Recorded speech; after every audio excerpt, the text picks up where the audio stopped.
I was in the phone booth that day.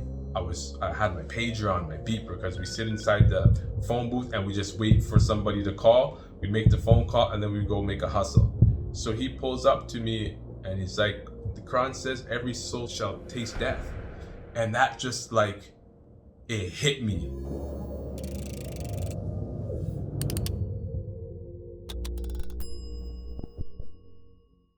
From hustling in the streets to memorizing the sheets of Maliki fiqh and the sciences of Hadith, Ustad Muhammad Shakur has a phenomenal story that sees him born and raised in Toronto, Canada, embracing Islam in 1998 and then going on to travel the world in search of sacred knowledge.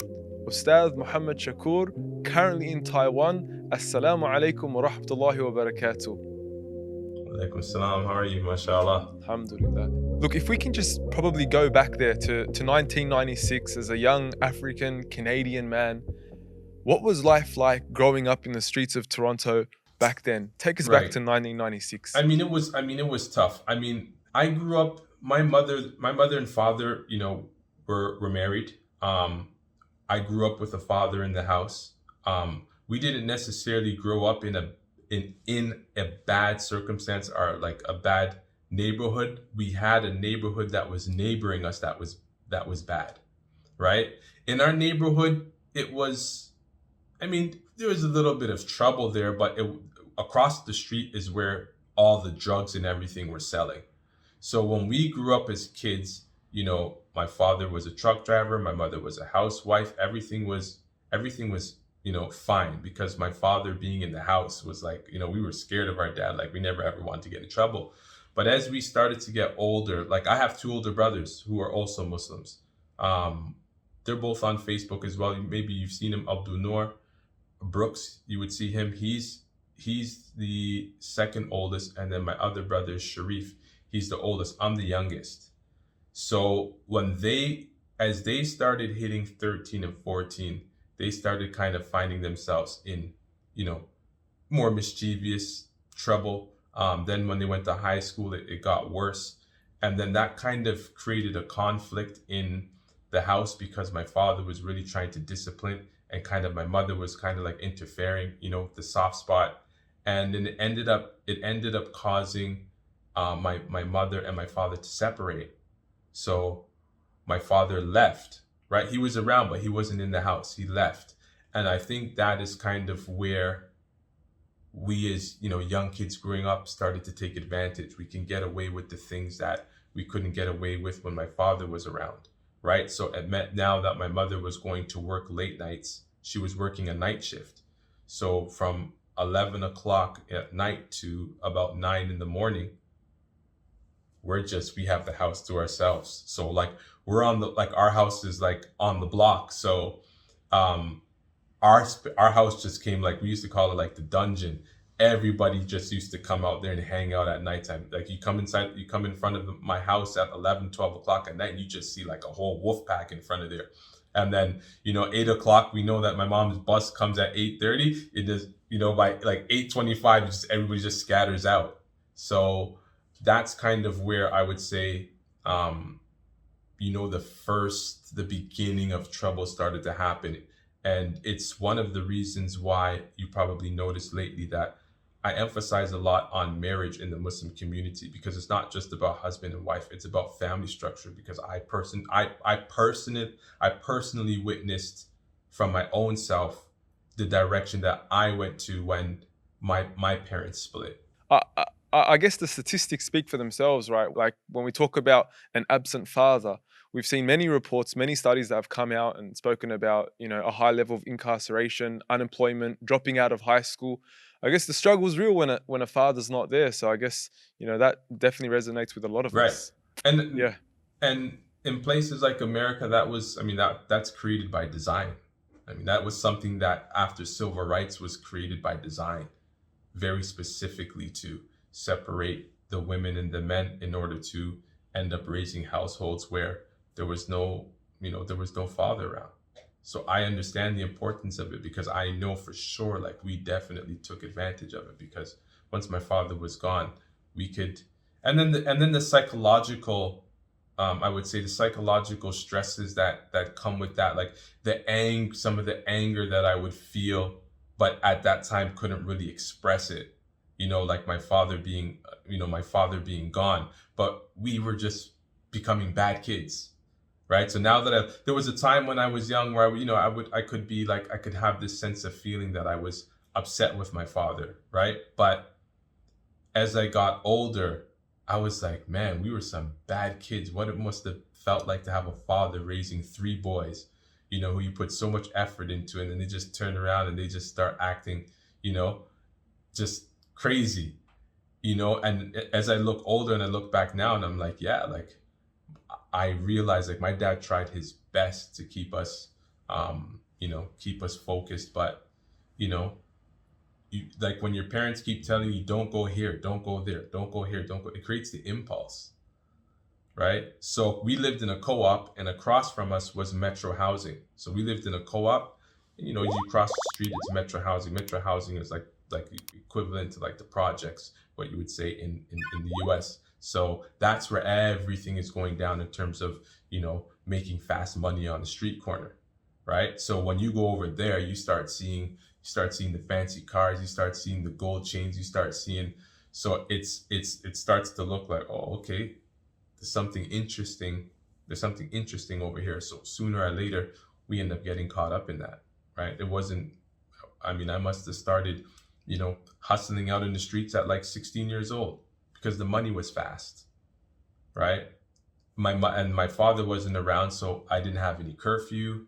I could do whatever I wanted, right? Because 11 o'clock till 9 o'clock, 11 o'clock at night till 9 o'clock in the morning, my mother's not home. Ya Allah. Can you identify a moment when change started to occur? Like when the light finally arrived? Is there a moment you can Yeah, pinpoint? I can identify a moment in, you see,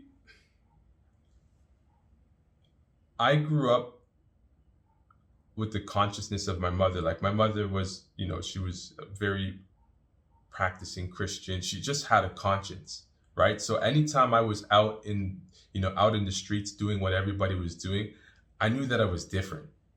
Like I hung out with people that like they were willing to do whatever, by any means necessary, harm whatever, down to murder. They were about it. For me, I was like, nah, I'm not bad. Like I used to go home and look in the mirror, and I'm not a bad person. Like, and I was never a bully. I was like the guy in high school that like if like one of the little guys in school were getting bullied, I'm like, yeah, tell him you're my friend, and let's go pull up on the guy who's bullying you. I was that type of person.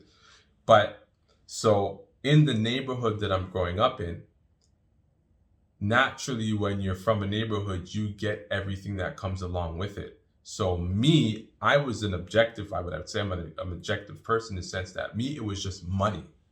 I just wanted to get money so I can change my circumstance or just make money. That was what it was about. But when you're in a neighborhood, whatever trouble your neighborhood is in, you inherit that. Whatever trouble your friends do, you inherit that because it's the guilty by association. So what ends up happening is my neighborhood and other neighboring neighborhoods are now starting to get in things where people are being killed and people are dying. There's basically turf wars going on. And I had a friend who, he was really about that life. He ended up getting killed, right? And then, and it just ended up being a bunch of shooting back and forth. And then I'm kind of like, I'm not cut out for this. Like, this is not where I want to be. This is not where I see myself. I know I got to go outside and put on a persona. I know that. Every time I walk outside of my house, I got to have on a hard face. You know what I mean? I have to look like I can't be pushed over. I got two older brothers. We're pretty much all involved in the same thing. But when I'm thinking long term, I had this idea in my mind that this is not who I am. Like it's not me. So I need to find a way to exit. So listening to Wu-Tang was really like an escape because it was like street music, but that thing that we don't want to do this forever. We're trying to get out, right? So I can like remember days where I'm just sitting outside on the park bench and it's raining and the shelter's over me and I just got my Wu-Tang on and it's just putting me in this kind of this emotional, like I got to get out. So I started rapping, right? So we started, we started rapping. We figured like rap was the way out because that's all we knew. And I started to become more angry. Like I had this anger about society in me, right? Like this whole thing of, the society trying to keep us down, society trying to keep us locked in. And that started to translate to a dislike for going to school, right? This whole idea, because I'm sitting in class and they're talking about all these subjects and I'm like, y'all are not talking about life, Where's the class on life, So I'd just be at the back of the class writing rap, but it was a way for me to, express my, I guess you could say express my angers or express my feelings. But, a time started to come where it's like, I really need to get out of here, especially after our friend ended up getting murdered. It's like, I can't do this no more. Right. So what was that moment? To be honest, I had a very real situation that happened to me. I had a person who was in my neighborhood. He was an older guy, right? But about that life. But one of those older guys in the neighborhood, like every neighborhood has one of those guys that, people would be like, yeah, we can't wait till he dies because he's like, meaning he's unpredictable. He'll do anything to anybody. He's the type of guy that would hang with you and then do something to you like right there spontaneously. And you'd be like, what are you doing? So, I'm young. I'm 16. I'm making good money. Let's just say that. I have my own car. I'm living on my own. And suddenly this guy approaches me and he literally looks at me. I mean, he literally comes to me and he's like, I need to use your car. I'm like, huh? Okay. What for? Like, I already know it's a problem. This is like the type of guy. I don't know if you ever seen like a movie like Friday. Like you could bring tantamount to like Debo. You know what I mean? Like like Debo type. You know what I mean? So I want to use your car. It's like, oh man, where is this going? So literally wants to use my car to do a drive-by. No lie. Like literally, and at this time, it's like I'm kind of like laughing, like, oh man, come on, man, like you gotta be kidding me, man. Like I could get it, come on, man, like seriously.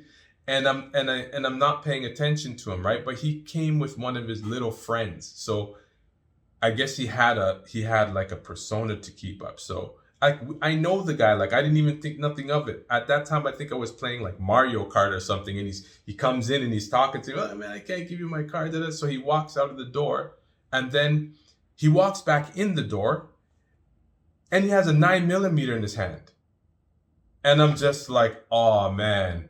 Like this guy will shoot. That's what I'm saying. Like he's loose like that. So I'm thinking to myself like, oh man. So he pulls out the 9 and he starts poking me in my stomach. Like at that point, I feel like I'm probably weigh like 10 pounds. My whole stomach, I feel like I'm on a roller coaster. So he starts to hit me.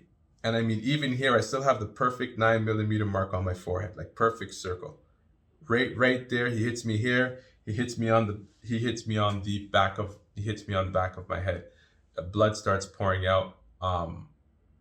My brothers are there, but they're furious. But there's really nothing we could do because any type of reaction, will people start shooting in the house and stuff. So, I just toss them the keys.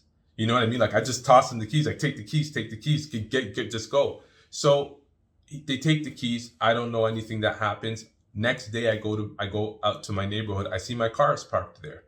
So I'm like, okay, my car is parked there. It's parked in front of somebody's house that we know. So general culture, look inside the mailbox. Maybe you'll find your keys there. Look inside the mailbox. My keys are there. I open my car, me and my brother. We get in the car. We're about to pull off. And all of a sudden, out of nowhere, we see like special forces like come out of nowhere. Freeze, get out the car, take one. Like I'm literally doing the one hand out the car, one hand out the window, open the thing, like ATF, AK-47s all around me, pointing at me. And I'm like, oh my God, what's going on? They come, they arrest me. They tell me, you are under arrest for attempted murder. That's what, and I'm just like, what? I'm like, what? No, no. But I always look at everything like Allah's hikmah. The hit that got here, it was so hard that the white circle was flesh, and anything within the circle was elevated because of the blow. So like literally it's like that sticking out of my head with flesh. Perfect circle 9 millimeter. I told him, so I'm like, no, I got jacked from my car last night. You know, I'm like, look at me like I'm carjacked, right? Look at my head. So they knew that I didn't do anything, but they also knew that I knew who did it, right? But technically, like, you know, the culture in that lifestyle, you don't know anything. So they're like, you know, they're showing me a line of pictures. I'm saying, I don't know any of these people, you know, I don't know anybody. And that is when it really struck me like when, if not now, then when? Like it was life. That was a moment where like I didn't even see death coming. Like I didn't see it coming, right? I never in my life would have thought that I would be, you know, getting arrested spontaneously out of nowhere for like attempted murder, something I never even did. And so that right there for me was like, I'm done. I'm finished. Like it's over. I'm done. You know, I never did any hustle or anything after that day. I just stopped. I'm tired. And then I ended up accepting Islam, and then I used to just frequent the mosque up until 9/11 happened, and then I was staying in the mosque for a while because they wanted us to do security. So life kind of went from there. So can you identify a person who ultimately drove you to Islam? Was there a single person you can identify? I would say the reason for, well, introduction to Islam, it was my older brother, because the man who gave all of us dawah, the first point of contact that man had, I'll tell you about him in a minute. His name is Abdul Azeem. He was like our Malcolm X. I always like, that's kind, because that's the kind of talk that he gave us.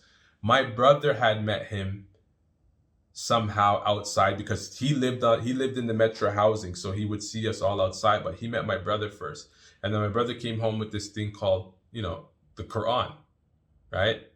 And I remember my brother always used to keep it wrapped in like the Palestinian scarf, right? Because it was like, he was still like, you have to keep it pure. It was an English translation. And my brother was always an avid reader. Like even when we were young, he used to read novels. Like that habit he got from my mother. I never really used to like to read that much. Either did my other brother. But so my brother would just come home and he'd be like, yeah, look what this Quran is saying. Look what this Quran is. At first I was kind of like, all right, let me look at that. You know, I'll dabble in it. But as my brother started to come home more, I started to realize like, yeah, okay, this is interesting. And then my brother took his shahada, right? Now the funny thing is, I'm at the point where I already kind of believe in Islam, but I'm like saying to myself, oh, I gotta wait till I'm 100% pure. Not yet, not till I'm like 100% pure. So I'm literally in school, giving people dawah, telling them about Islam and stuff like that. Meanwhile, I'm not even a Muslim. I can specifically remember, now that I think back, there was a Somali girl, very conservative, nice Somali sister who used to be in my class.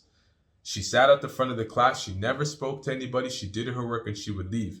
I'm at the back of the class and I'm talking about Islam, and all I can see her, she's just doing this. Like, is this guy really talking? Like, she was confused. Like, and she never spoke to me ever. But I could see like her head, she would always turn back like when I would speak about Islam, because she was unsure, like, is this guy talking about Islam? So anyways, back to the point is, my brother had been accepting Islam. He used to go visit this brother named Abdul Azeem, who lived in our neighborhood. Now Abdul Azeem is like what we call, like, he's like our Malcolm X. He was like our OG. He was a convert. Yeah, he was a convert. And like in the 70s, he also was going through like the 70s like gangster era, right? He's from like the 70s, old school, right? So he could speak our language. So I remember that day when I was in the phone booth. So he knew who we were because in the neighborhood he would see us from distance all the time, right? So he definitely knew who I was. Um, I was in the phone booth that day, one day, and I had my pager on, my beeper, because we sit inside the phone booth and we just wait for somebody to call. We make the phone call and then we go make a hustle. So I'm just sitting in the phone booth and he comes walking by. I think it's him, but I'm not too sure. So he pulls up to me and he's like, yeah, like, I know you got to do what you got to do, son. Like, but you still have a chance. And then he told me, like, the Quran says every soul shall taste death. And that just, like, it hit me. Like it felt like one of those things, like, I wish my mother never said to me, like, when she woke up in the morning. But this one felt the same, but I knew it was true because he kind of said it to me like that. At the same time, I'm outside in the phone booth, and every minute I'm looking left and right. I'm looking left and right. I'm looking left and right. One, I got to look out for, if police are coming. And number two, if somebody from another neighborhood is driving by our neighborhood, I get caught out on what we call, like, the front page, the main intersection. I'm, like, sitting there, like, sitting duck. So I'm constantly living with this, looking left and right, looking left and right. And then he just strolls up and he says it to me. It just, like it just hit me. Like, I can't even express the impact. It's almost like everything just blurred out for a second. And then he just left. But that stuck with me. That like, it stuck with me to the point where it's like, from that day on, it was like I would start reading Quran. I would start reading my brother's Quran more. I started doing, like, the Bible Quran comparison type thing, where I would read a bit of the Bible, then read a bit of the Quran. And then what ended up happening is that he started inviting us, like me and my brother, up to his house, right? And we would start to go up to his house, and we liked his vibe because he was OG. Like, he spoke to us and first thing he spoke our language, and the first thing he used to tell us is, like, don't be here talking like you're a man if you don't got no discipline. He's like, Islam isn't for no weaklings. Like, he tells Islam is for people who are disciplined. You have to wake up in the morning, because he has a Guyanese accent. You have to wake up in the morning, you have to wash yourself. Prepare yourself for Allah. You're preparing yourself for. You have to prepare proper. Must be neat and nice. That's the way he used to talk to us. So we used to call his apartment, like, the love shack, because he was married to a traditional Ethiopian woman. So when you walk inside of his house, you go to the dining room area, there's no tables. It's like the carpet and the nice pillows around. For us, it was like walking into, like, an Aladdin setting or something like that, with the bead drapes coming down the kitchen, the incense burning. It was like, I give these examples. What it was for me, what it really felt like for me was like, there's a scene in Matrix where he walks into the house of the Oracle. Like, it's a beat up apartment, and he walks into the house of the Oracle, and it's like, it's totally different. So it's kind of like when I stepped into his house, it was like a totally different world that we were entering.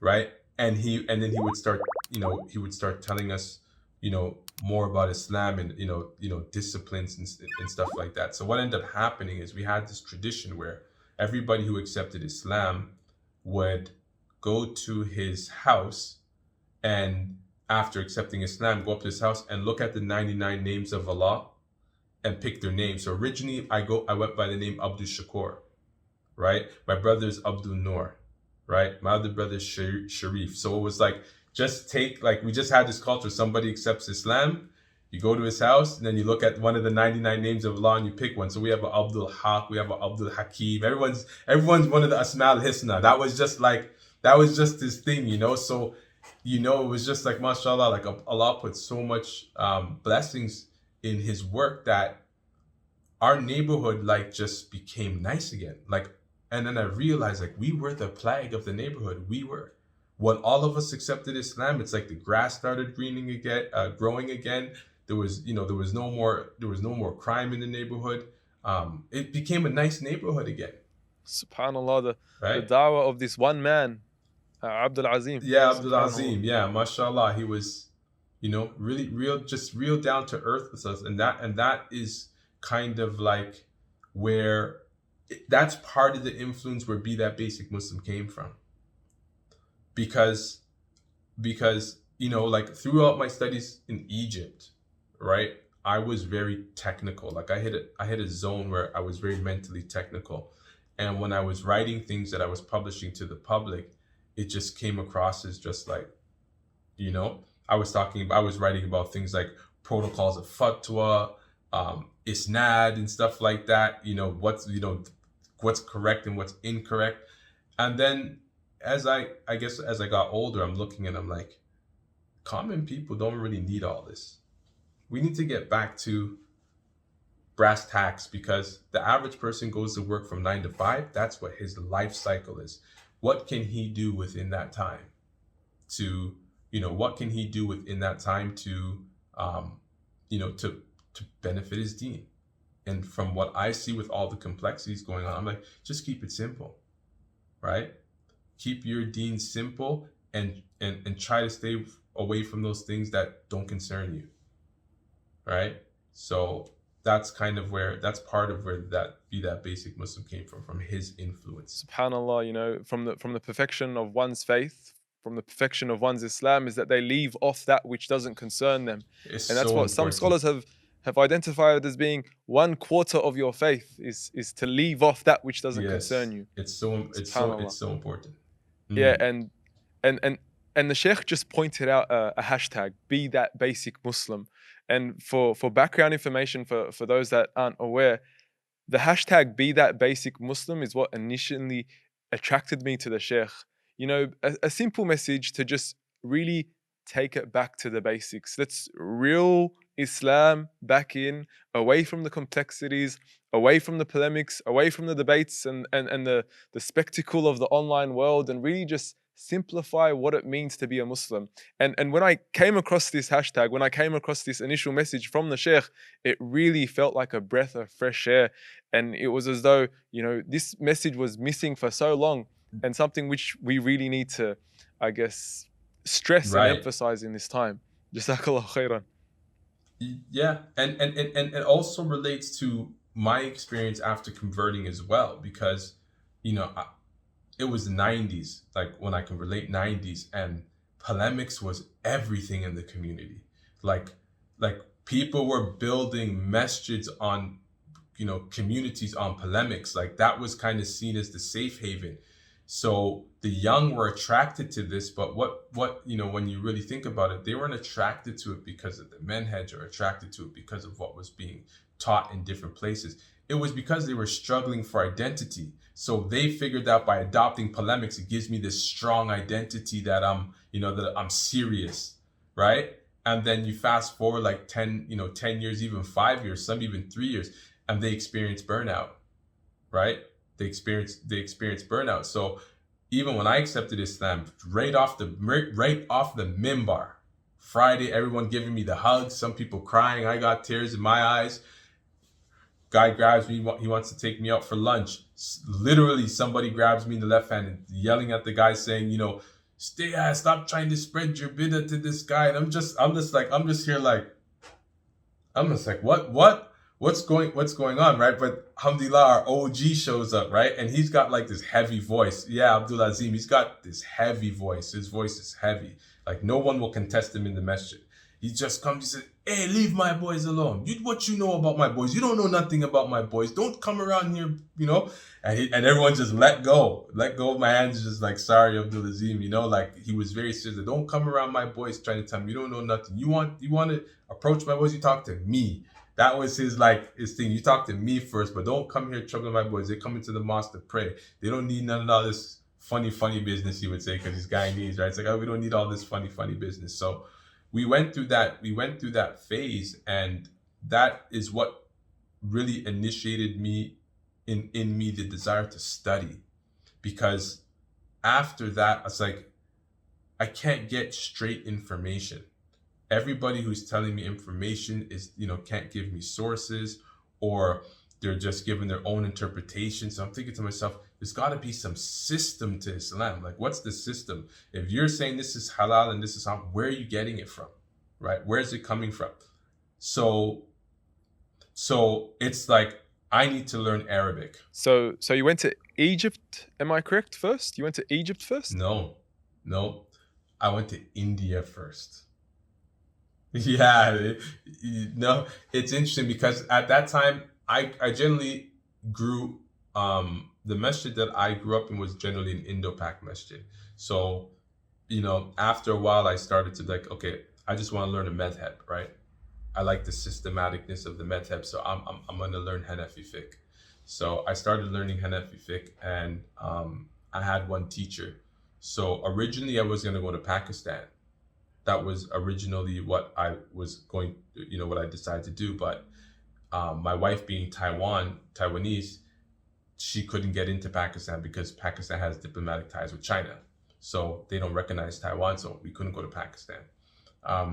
So we went to India, and I realized, hikmah of Allah, India flipped me upside down and just finished me in like 3 or 4 months. It was the most difficult time in my life. It was one of those moments where I was sitting down at one point, and I was just saying to myself, like, just break down.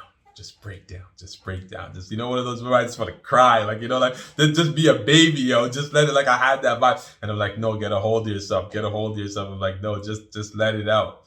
Because it was one of the most toughest times that we had, but it was a good lesson from Allah, because what ended up happening is I went to Taiwan and I was making like good money. They were paying teachers at that time 4,000 Canadian dollars, which is about at that time maybe 3,700, and that was back in '98, right? For teaching English as a second language. So, and living quality here is good, but the expenses were cheap. So I'm saving lots of money. So by the time I go to India, I'm like maybe $25,000-$30,000. And in my mind, and this is the lesson that I learned, in my mind, I started thinking that I call it nickel and diming qadr, where I was saying to myself, hey, I can live in India for maybe $500 a month decent. I have $30,000. Therefore, I can live for these many years in India on this money that I have. So I started to put some tawakkul in the money, not in the fact that Allah is going to take care of me, or, everything is going to be mashiatillah. So somewhere in it, because my friends came to Mauritania, converts. One of my close friends who also converted, Ibrahim Robertson, they left Taiwan early and went to Mauritania. I said, nah, I'm staying. I'm racking this money for now. You guys can leave now. I'm staying an extra year to make extra money. So I went to India. Long story short, within 6 months, that money was gone. Wow. That money was gone. How'd that happen, given that? I went to India with my wife, right? This is like 2 weeks after, 2 weeks after we're married. My wife is also a convert. So we get married. We go over to India, right? The minute we get off the plane, my wife is crying. Like right off the rip, I'm like, why crying? She's like, the smell. She said the smell is like, it's different for her. The smell was heavy. It was heavy for me, but it didn't really bother me. But I think it was just the feeling, because when I got off the airplane and I'm coming out of the airport, I just seen all these hard faces just staring at us. And I was like, man, this is not friendly. Non-Muslims, just looking at us hard. Like my wife has on a veil, she has on a niqab, I got on a turban, and we're coming out, and the Indians didn't really look too pleased to see us. So it was kind of weird. But when we got there, what ended up happening was, they were just rinsing us for money left, right, and center. I was paying for a hotel. Then the next day they're saying some extra fees, this. So we pay that. Taking advantage of me, right? But the only reason why I felt like it was possible is because India is the only country I've been in until this day where I had culture shock. I've never had culture shock, even when I went to Mauritania, no culture shock. But Indian culture is very strong, so strong that I felt There was nothing around me I could relate to other than seeing Coca-Cola signs. Nothing. So I was very cautious because I couldn't read the people around me. Like I couldn't tell who had bad intent from who had good intent. I was totally disconnected from the culture. I couldn't sense anything, which made me feel vulnerable. So my whole thing was protect my wife. That was my whole, like my focus was completely focused on that. I have to make sure that my wife is okay. So what ends up happening is we go from Delhi all the way to Uttar Pradesh, right? And that's where Saharanpur Madrasa is, Mazharatul Ulum or something like that. We get there. Anyways, what happened is we stayed in a hotel. They poisoned us. We're in a Sikh hotel. I got poisoned in India. Poisoned so bad, like I couldn't feel the half side of my body. And the madrasa kept telling us, I thought maybe it was just kind of like some little bit of religious conflict. They kept saying it, be careful of the Sikhs, be careful of the Sikhs. I'm like, okay, guys, I get it. Like, I got to be careful, period here, right? Because they knew that I was staying in this hotel. So I order food and I'm in the hotel, right? I'm ordering like non-meat meals. So they send me rice. So I'm eating. And then all of a sudden I'm like, telling my wife, it's like, I can't feel my fingers. And my wife is like, she's getting paranoid. She's like, what do you mean you can't feel your fingers? I'm like, I can't feel my fingers. And I'm like, 2 minutes later, I'm like, I can't feel my hands. And then I start breathing and I'm like, I don't feel right. You know, I don't feel right. I don't feel right. And all of a sudden, like, I can't feel nothing in my whole left side, right? And weird, like after 10 minutes, my rice starts turning like green, right? Then all of a sudden, I get a call from my friend downstairs in his hotel room. And when I pick up the phone, all I hear is, ugh! Like he's throwing up so hard that it's pushing him from the laying position to sitting position. That's how hard it is. So right away, I'm like, yo, they poisoned us. Like, it's so we go to the hospital. We go to the hospital. I'm telling my friend, okay, we're gonna go to the hospital. No needles and no pills. All I want is something that's like Tylenol or Benadryl. We're not taking anything. So I get to the hospital. They put us in a room. First thing they tell us, you're gonna need all these needles. You have this high fever, because I got this fever out of nowhere. I was like 49, 50 fever. And so after that, they say, okay, you guys have to, you better stay here because something can happen to you, like maybe heart attack or something. So we stay in the room. My friend stays in another room. Me and my wife stay in another medical room. And the next morning I get up to leave and the door is locked. The door to come out of my medical room is locked. Right there, like ghetto just kicked in again. Like I started banging on the door. I said, yo, open the door. Right? The guy comes in, he's like, what's wrong with something? I'm like, why is the door locked? He's just like, it's like procedure. And I told him, like, look, I just hit the point where I was like, look, I just think it's best if you just get out of my way and let me go, because I'm gonna black out, because I'm feeling really insecure now, and I know like I'm not even in my country, and my main concern is I got my wife, so I'm like in tiger mode. So they're like, the reason why they locked us in the room is because they wanted to give us a medical bill and not let us leave until we paid it. So the medical bill was like ridiculous. It was like in India, it was ridiculous. It was like $1,000, right? Just for that night. I mean, if I was by myself, I would have fought the whole hospital. I wouldn't have paid it, right? But I was just like, okay, let me just pay it. My wife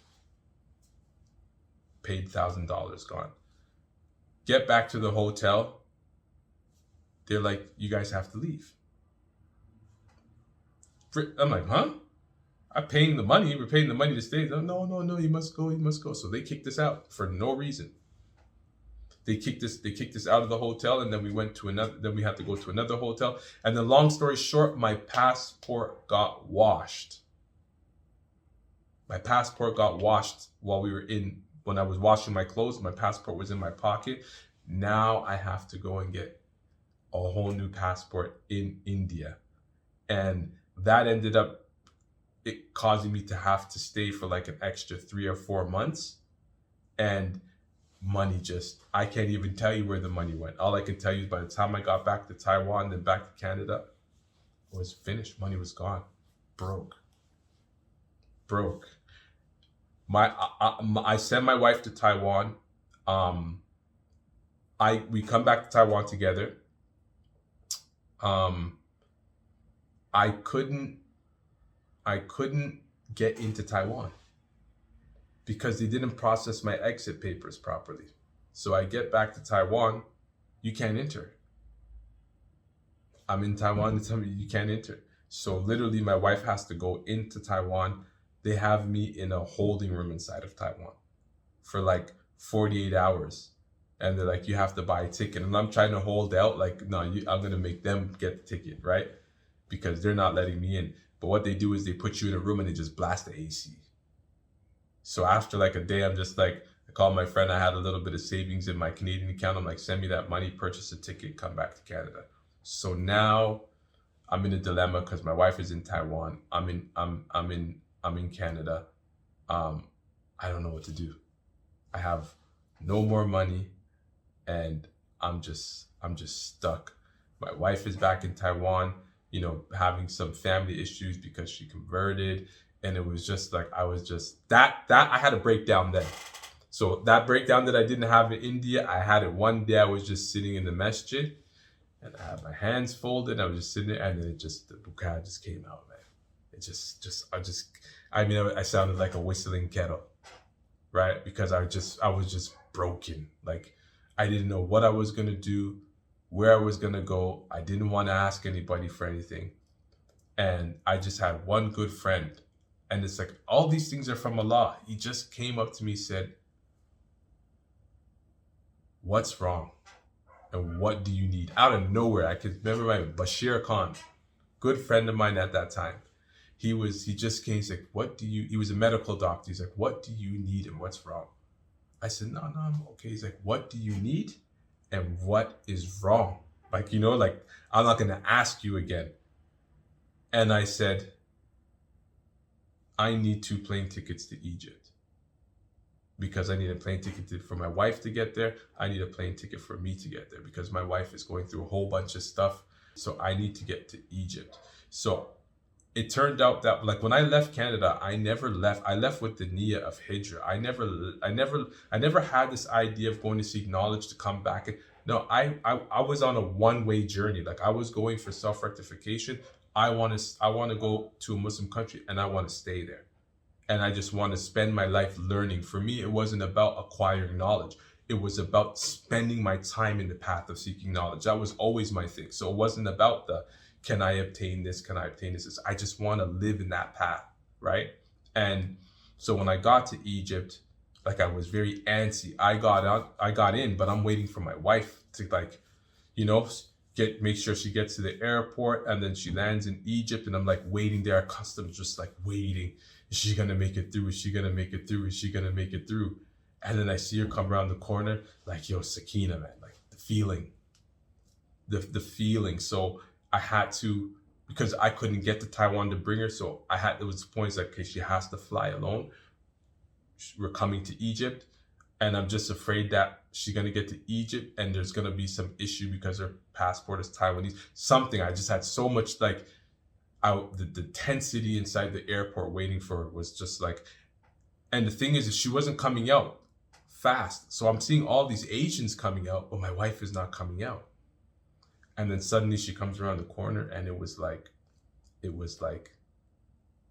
mashallah. But I'm broke. Okay? I got $500. I got $500 in my pocket. Okay, $500 in my pocket. So story in Egypt. You get to Egypt now. Mashallah, a good brother I have to give a shout out to is a brother from Singapore named Yazid, a Malaysian brother. Somebody put me in contact with him.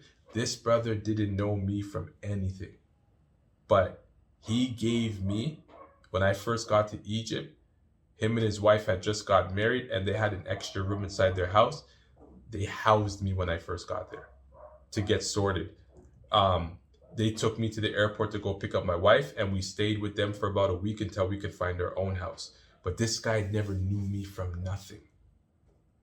And he gave me a space in his house. And then on top of that, after we left, they hand us an envelope for a trip to like somewhere in, I think it was Alexandria, with a hotel package. And it's just like, just go and, celebrate with your wife. You've been separate. This guy doesn't know me from nothing, right?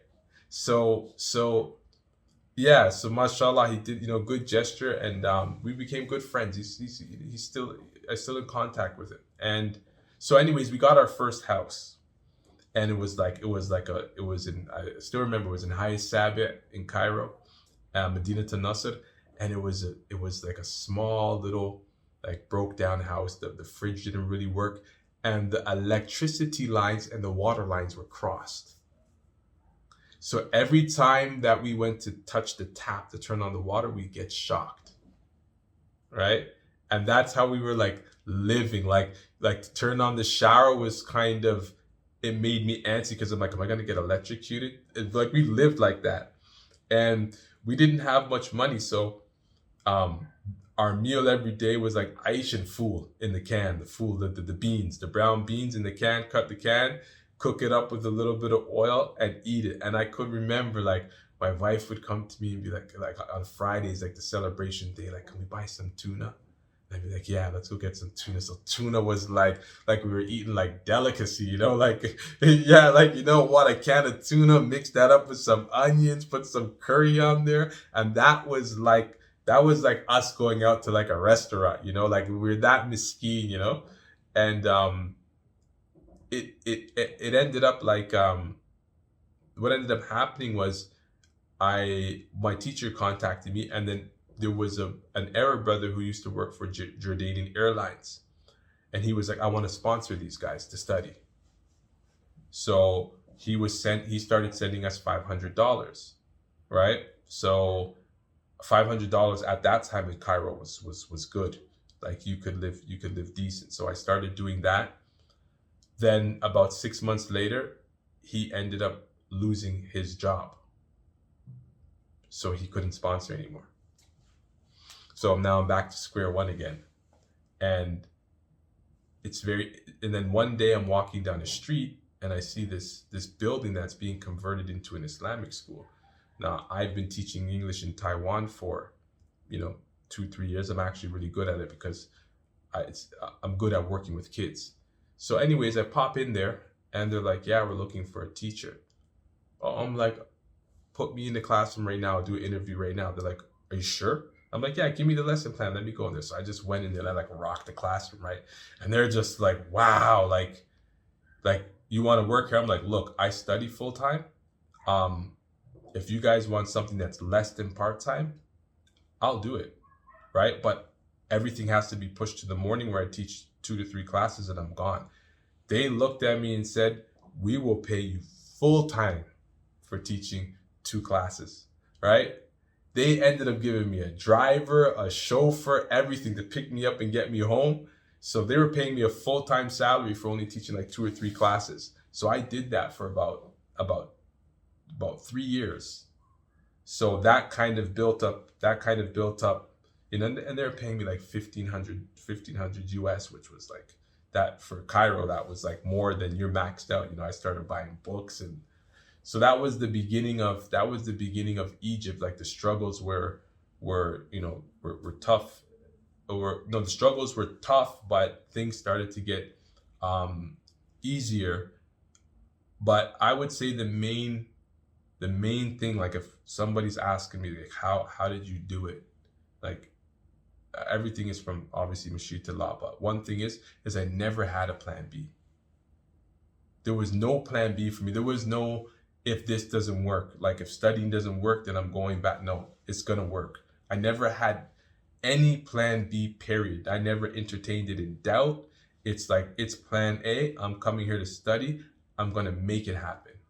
It had to be ilm, because I wanted to know. Like, I had this burning this burning desire to know. Like, I want to know my religion. I don't want to just become a Muslim and then not know my religion. I did that pretty much with Christianity, right? So like I want, and then and then back in Canada, I'm looking at Muslims and I'm like, everybody's fatwa this, fatwa that, but it's like nobody's like, where's the learning? Where can you give me the source? You can't give me the source. I'm like, I need to learn Arabic. So it was that there was a lot of thick and thin that I had to deal with. And also I have to definitely credit my wife, because my wife was very patient. She was very patient. She was very calm. It kind of comes with a lot with the Asian culture, where the women are just very relaxed and calm. They don't have much demands, and we stuck through it. My wife ended up learning Arabic. She also learned Quran. So it was a win-win situation. SubhanAllah, throughout your entire story, there's one ayah that's just ringing in my head. The ayah, وَمَنْ يُهَاجِرْ فِي سَبِيلِ اللَّهِ يَجِدْ فِي الْأَرْضِ مُرَاغَمًا كَثِيرًا وَسَعَةً. Yeah. Whoever immigrates in the cause of Allah, he will find plentiful resources and he will find safe havens. SubhanAllah. It's like Allah's looking after you. It was, and it was interesting because I look at everything as like a hikmah, because India, by the time I left India and came to Cairo was like a palace to me. Like when I got to Cairo, it was like, mashallah, Cairo was nice. Like Cairo was easy in regards to like, because I didn't feel culture shock, because there was a lot of foreigners around. It wasn't hard for me. It was almost like, I'm like, yeah, I used to tell my friends like, yo, Egypt is like Canada, man. And then they would come visit me and they're like, man, you're disconnected. This is not like Canada. I'm like, yeah, man, everything is nice. The water here is nice. And they're like, bro, you are disconnected, bro. Don't do it. It's not like Canada. I'm like, no, man, everything's nice. You can get your Mars bars. You can get a Snickers here. There's nothing you can, I mean, everything is here, And they're just like, man, you're disconnected. So I loved Cairo, man. Cairo was a piece of me. I was there for 9 years of my life. So SubhanAllah. And you ended your studies in South Africa, am I correct? Yeah, South Africa. Because in Cairo, 9 years, I was studying a lot, mostly fiqh, usul, fiqh, mostly fiqh stuff. And I woke up one day and I was just like, cup is full. Because I was starting to feel like I studied fiqh so much, but I was like, I'm disconnected from the sunnah. There's something that's not putting too much life in my fiqh. Like studying usul, yes, but hadith are coming in the books and I'm not connected. There's a disconnect. So it's like, I got to study hadith. So Cairo doesn't really have anywhere that really has like a fixed minhaj like you get in like Darul Uloom madrasas. That's not even up for debate, right? They have a long system of studying hadith. The reason why I didn't want to go to South Africa, I was like, man, I'm not trying to study in English, like I'm not trying to study, I want to study in Arabic. So anyways, I woke up, I contacted my friend Mufti Hussein, and he's like, yeah, come to South Africa. And he's a book merchant. See, like Allah just made everything easy. Like Allah facilitated everything for me. I had, at that time, my book collection was about half a ton. So I had a huge book collection. So if I'm moving to South Africa, I still need to sort out my books, because I'm not leaving my books. I call Mufti Hussein to kind of ask him like, yeah, what do you think about South Africa? He's like, just come. And I'm like, and I also got to deal with my books. He's like, hey, I'm actually sending out my shipment next week. If you can hurry up and pack up your boxes in the next 3 days, I'll send them to South Africa for you. Right? So I literally just go pack up my books. I got, he arranged for some guy to come pick them up, and they were already on their way to South Africa. I tell my wife, we're going to South Africa. That's like overnight. And then we get to, long story short, we get to South Africa, and studying there was one of the best experiences I've ever had. I prefer, out of all the places I've been in the world in terms of Muslim community and Muslim environment, even throughout many places I've been in the Middle East, nothing beats South Africa. I've never seen a Muslim community like this. When I say the real sense of a Muslim community, they have a real sense of a Muslim community, to the point that I think that the rest of the Muslim world doesn't even is missing out on understanding what's happening in South Africa. Just so it's so valuable that it's not until I left South Africa to go to Malaysia that I realized what I was, what I had. I went through like a stage of depression when I was in Malaysia, like, and I didn't really know what depression was. Like, I always used to think it was a bit overrated, but it was just I was waking up in the morning and I didn't want to move. I couldn't get out of bed. I didn't know why. But a little bit about South Africa is I went to study Hadith. I did the Dora there. Instead of doing it in 1 year, I decided to split it into 2 years. And one of the biggest benefits that I like there is that the way they teach the class is that you have all the students, obviously you have the teacher there, and each day somebody is responsible for reading, right? And when I say when we're studying the 6 books of Hadith, it's not this wabihi kala hadith and negative. No, it's read the Hadith, break it down, study it, because whoever's reading to the teacher has to read the Hadith and then translate it on the spot. So everything is translated on the spot. I had been in Egypt for 9 years, kind of disconnected from, English a lot. So when I went to South Africa, what I thought was going to be a bad thing ended up being a benefit, because basically we translate the whole thing. So if you're studying the 6 books of these, you're translating the whole thing at the same time, right? So it's good for thinking, right? Because you actually get the art of translation while you're doing it. So the student reads, the teacher explains, we read a little bit of stuff out of the Hashia, we translate, and we move along. So I did that for 2 years. I also did Mishkat al-Masabih during that period, Sharh al-Tahawi, and the community. Like I can't emphasize, that, like, even for my wife, we lived in a small town, right, called Camperdown, where there was, I don't know, a few hundred Muslim families, but the options that my wife had in terms of finding women teachers for the Quran, for like option over here, option over there, so my wife's benefit, like Quran, just extremely excelled there, far more than when she was in Egypt. SubhanAllah, South Africa, I guess, like, Islam is entrenched, heavily embedded in their culture. Right. So I think, like, you can just walk across the average Muslim and you'll be like, yeah, I've memorized the Quran. They've done a good job of really seeping Islam into their culture. Well, it's interesting because it's funny because they don't really have an identity crisis. Like, one of the things that kind of threw me off there is, like, I would go inside of a shopping mall, right? And I would see, like, typical Muslim youth, right? And the style there they got is they wear a kufi and off to the side like this, right? And he's sitting in front of the theater just chilling, he might say something to, like, a girl walking by or something, and I'm thinking to myself, like, what's wrong with these guys out here looking like that as Muslims, and this is how they behave, right? So for a while it didn't make sense to me, because in the West, generally, if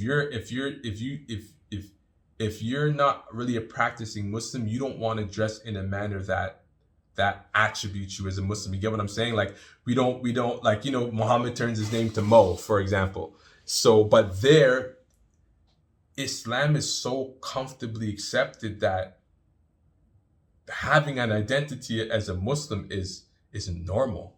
Even if you're doing some type of mukhalafa, it doesn't, just because you're doing something contrary, doesn't mean you don't put your kufi on your head and you're still out. So people identify as Muslims without a problem. Like, my wife wears a veil, so she felt more comfortable in South Africa than she did in Egypt. It's not even a barrier. I'm talking for non-Muslims. Like, seeing my wife come inside of a place is not strange, right? There's no discomfort. They don't feel the barrier. They're open arms. They're open. There's no issue. And that was kind of weird for me. I'm like, man, these people don't feel a way when they see a woman with a veil. Like, I'm just giving you a real example. Like, you walk inside of a store, it's a it's a typical white lady inside the store, and she's like interested in striking up conversation with my wife. And I was just like, this is like interesting, like that the people are so open, where it's kind of like you do experience in Canada, like people are open, but there's still a bit of reserve, that's like, I can't really relate to this person. But in South Africa, it was amazing. SubhanAllah, that's so beautiful to see in South Africa, how they're really, I guess, living the spirit and the message of Islam. Sheikh, it's been a long discussion. Alhamdulillah, a very fruitful one, an amazing journey thus far. But before we do have to end this podcast, I want to ask Right. you a very important question. You've traveled the world. You've left Toronto. You've went to India, South Africa. You've went to Egypt. You've Right. attained all this knowledge, and now you're back at Taiwan. Is there a part of you that wants to go back to Toronto and give it all back? Man, this is this is this this is one of the most difficult times, I would say, I guess, because of COVID and the pandemic and stuff like that, where I have so many mixed emotions. There's such a big part of me that wants to go back on the ground, and it's just got mixed emotion. But I miss the city, I miss the people there, and I feel like at this point right now, I kind of feel like a resource that's untapped. That's how I feel. Like there's so much things that I can do going back on the ground. So what I'm actually doing now is I'm starting a Be That Basic Muslim website, which is going to basically be a weekly newsletter. And I hope to build that up, and then maybe I'm thinking of in a year or a two, maybe even next year, I might just pack up and go back to Toronto, because that's what I want to do. SubhanAllah, Jazakallah khairan, Ustad. It's been a wild journey, if I could describe it like that. But throughout your journey, I guess there's a constant theme, and that is Allah subhanahu wa ta'ala. He has sunan, He has ways, He has a pattern of dealing with people, essentially to bring them back to Him. And I guess that's what we see in your story, in Alhamdulillah. different angles, in different times, in different Mashallah. places. Allah is just channeling you Yeah, so you can come back to Him. It's been been a wild ride, mashallah. but I guess the final message is, and ultimately we ask Allah subhanahu wa ta'ala that we end this journey in a state that He is pleased with us. Yes. So Jazakallahu khairan once again. Yeah, that's and then on that part is why I try to drive home, be that basic Muslim. It's okay to be basic. The more you add complexity to your life, the more you're setting yourself up to open up avenues that you don't need to open up. So just, it's everybody has a zeal to be great people, but in my time, in this time, I feel like in a world that's so dark, if you just have that candle, you're blessed. You don't need a big light. If in a world that's so dark, if you just hold your candle enough to light up around you and move, is great. You should consider yourself great, because what I usually do is, there's some days where I just walk around and I'm like, just look outside. How many people haven't been given hidayah? And Allah's giving you hidayah. You could just walk outside and see it. You walk outside in Australia, you walk outside and you look at all these people 10 times better than me. But Allah just hasn't given them hidayah. So there's something to be grateful for, right? We can't miss that. So if you can fulfill your basics of your deen, focus on consistency. That's what's great. And add a little spice on top when you can, but focus more on consistency, the things that you can do. And you can be that basic Muslim from the beginning to the end, inshallah, until our last breath. Inshallah. Inshallah. Jazakallahu khairan, Ustad. Alhamdulillah, it was a pleasure. Thank you everyone for tuning in and for watching this episode. Leave us feedback down below, leave us comments, suggestions for future episodes. Don't forget to like, subscribe, and hit the bell for notifications. And until next time, Assalamu alaikum wa rahmatullahi wa barakatuh.